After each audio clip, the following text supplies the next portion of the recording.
Hi, this is Bill Zucconi, and this is a narrated copy of the short presentation I gave on conducting and optimizing remote readouts. We'll go through some of the pros and cons of conducting remote readouts. I'll show you how to integrate it into your workflow and the steps required to launch WebEx and use some of its simple tools. At our institution, of course, we use WebEx, but similar tools exist for Zoom and other platforms. When you're reading out cases with a trainee and you can't be in the same room, for whatever reason, the premise here is that to maximize the educational value of that readout, an interactive review over a HIPAA-compliant video conference platform is preferable in many cases, maybe not all, to the alternatives of having that resident or fellow receive feedback through a review of the final report at a future time point in isolation and/or text or phone communication. So, one pro or benefit obviously is to maximize the educational value of the readout and prevent learning opportunities from falling through the cracks, while maintaining efficient clinical operations when working remotely or when coverage needs require us to be in different locations. Another potential benefit may be to acclimate the residents to the remote hot seat format that the new DR oral certifying exam will employ beginning with the class of 27. On the side of cons or caveats, I think we should be mindful that the remote readout is a relatively lo-fi connection compared to an in-person readout, both from the technological sense regarding audio-visual interface as well as the relatively impersonal nature of the interaction. So try to speak clearly and be aware that there may be a slight video lag if you're scrolling too quickly through the case. To integrate remote reading into the daily workflow, I found it's helpful to touch base with the trainee at the start of the shift or rotation to establish communication and workflow preferences and expectations with respect to on-the-fly stat cases and batch reading of, say, routine cases. If I'm not finalizing the report during the review, regardless of who's ultimately correcting it, I do ask them to review the final report in PowerScribe's compare revision mode. This may be a little cumbersome, but it does give them an opportunity to learn from some of the more nuanced edits that we may make to their reports and to always follow up if they don't understand something. Back in 2020, during the pandemic, the USC group identified these three key ingredients for conducting a successful remote session. They are having a two-way discussion about the case with simultaneous viewing and the ability for both participants to be able to scroll and annotate. This is the window that pops up when you launch WebEx. You can start a personal meeting by clicking here. I choose the personal room meeting because that's a fixed address that the residents can always come back to.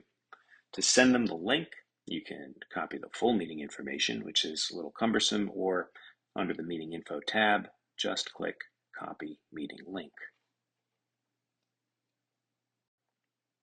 Once you've copied the link to the clipboard, you can simply paste it in Trillian to share with the trainee that you're reading out with. Once you have your trainees in the meeting, you'll need to share your screen. So there's the share icon down in the middle. At the bottom, pick whatever monitor it is that you want to share, and it'll be indicated on the screen that you're reviewing. Here I've used a large format hanging protocol. Keep in mind the residents may have WebEx in a smaller window than their full display mode.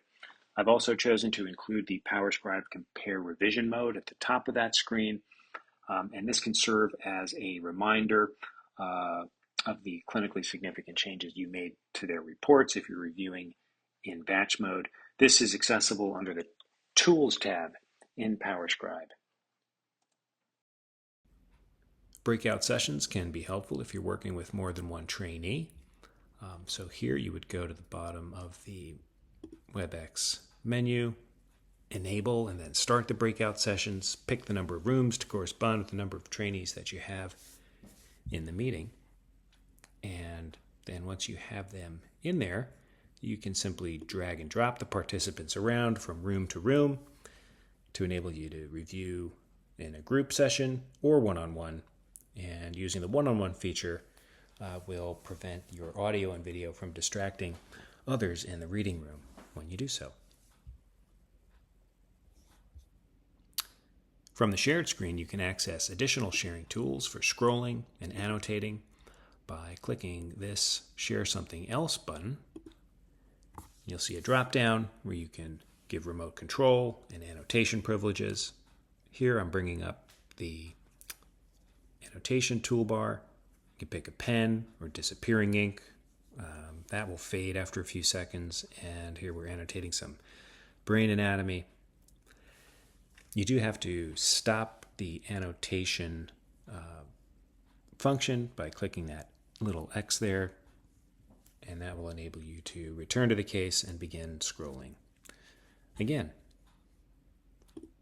don't forget to mute and stop sharing when concluding your readout. You can share additional materials in these sessions like teaching and companion cases from your PACS folders, literature, mini PowerPoints, and the like.